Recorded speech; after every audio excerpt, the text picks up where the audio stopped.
England in 1531 already had no shortage of ways to put a man to death.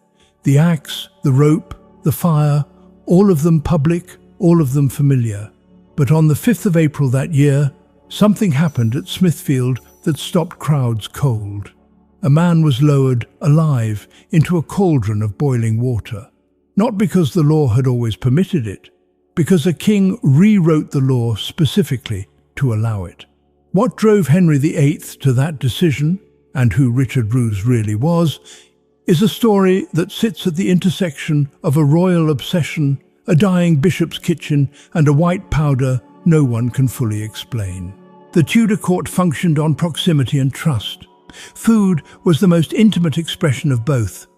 To poison a man's table was not merely to kill him, it was to hollow out the very structure of household loyalty, the bonds between master and servant, host and guest.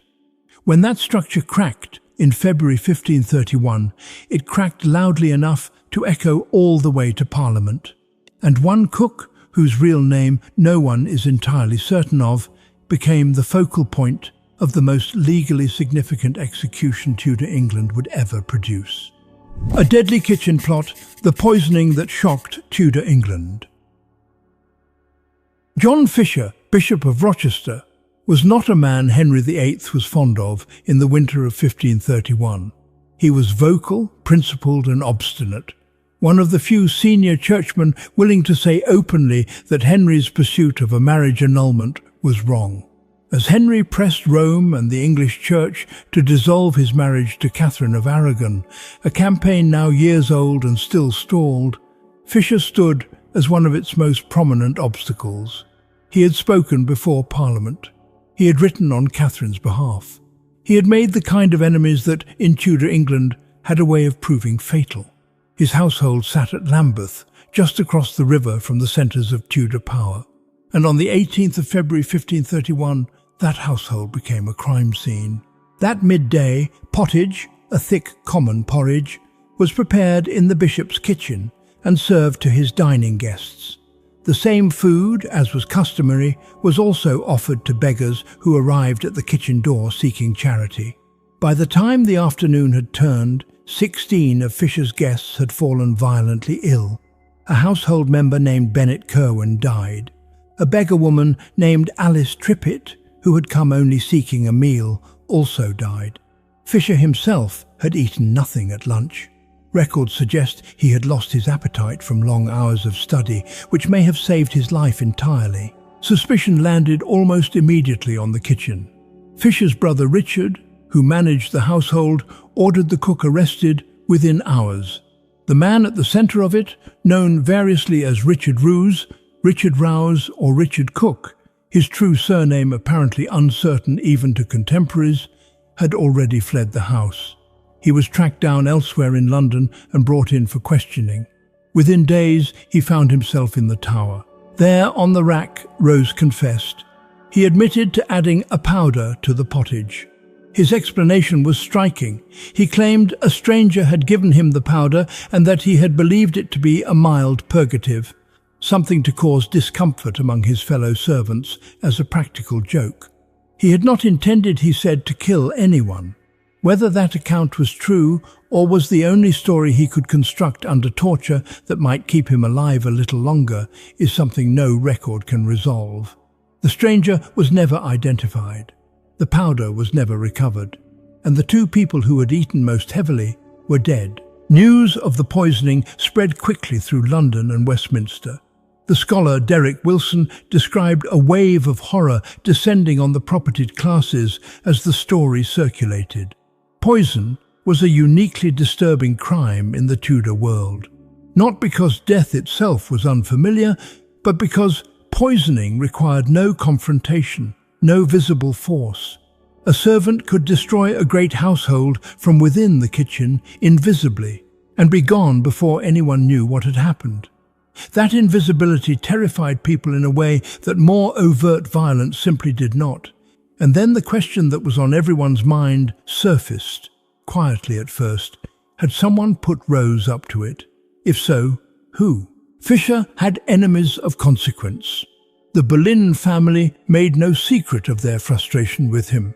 Cannonballs were reportedly fired at Fisher's property in the weeks following the poisoning, with the trajectory suggesting they came from the direction of Durham House, where Thomas Boleyn resided. Anne Boleyn and her family found themselves named in whispers across the city.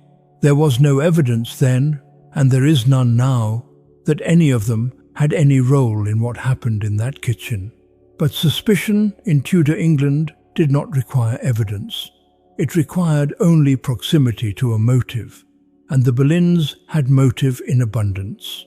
Confession under pressure, a trial driven by royal fear. Henry VIII did not simply allow the law to take its course. He inserted himself into proceedings with unusual force, and on the 28th of February 1531, just 10 days after the poisoning, he appeared before the House of Lords and spoke at length against the crime. Contemporary accounts record a speech lasting well over an hour. Henry argued that poisoning represented a unique and exceptional threat to civilized order, distinct from other forms of killing precisely because of its secrecy and its capacity to strike at the foundations of household and community trust. No sword, no axe, no visible act of aggression, just something placed quietly in a pot, in a kitchen, by hands that were supposed to be trusted. It was the intimacy of the betrayal, Henry argued, that demanded a response unlike anything already on the statute books. The result was a piece of legislation unlike anything Parliament had passed before. The Acte for Poisoning, formally enacted in 1531, reclassified murder by poison not as ordinary homicide but as high treason, and it mandated a specific punishment to match: death by boiling. The punishment was framed as a kind of judicial mirror. A man who had used cooking to kill would himself be cooked. The Act also compared poisoning to the crime of coining counterfeit currency, which similarly harmed not just individuals, but the broader social fabric. Both crimes, in the law's framing, operated through deception and subverted the foundations on which ordered society depended. The Act also contained a provision stripping the condemned of the right to benefit of clergy, meaning no priest could attend the execution to hear confession or offer last rites. Roose would die outside the sacramental framework entirely. What makes the legal handling of Roose's case significant beyond the punishment itself is how it bypassed ordinary process. Roose was not tried before a jury. He was attainted by Act of Parliament, a procedure that effectively allowed the legislature to declare a person guilty and sentence them without a conventional trial. He was not permitted to offer a formal defence. The bill named him, condemned him, and prescribed his death. Historians have noted that this use of parliamentary attainder against a man of no political standing was a legal watershed. Prior to this, attainder had generally been reserved for those whose cases were too politically sensitive for ordinary courts. Great nobles, conspirators, people with powerful connections. Using it on a cook set, a precedent that Henry's government would exploit in far more consequential ways in the years ahead. The Spanish ambassador Eustace Chapuis, writing to the emperor in the weeks surrounding Roose's case, offered a particularly sharp reading of Henry's motivations. He suggested the king had become personally invested in ensuring Roose was punished with maximum severity, partly to deflect suspicion that, regardless of its basis, was circulating about people close to Henry himself. Whether Henry believed Roose had acted alone or suspected otherwise and chose not to pursue it, no record makes plain.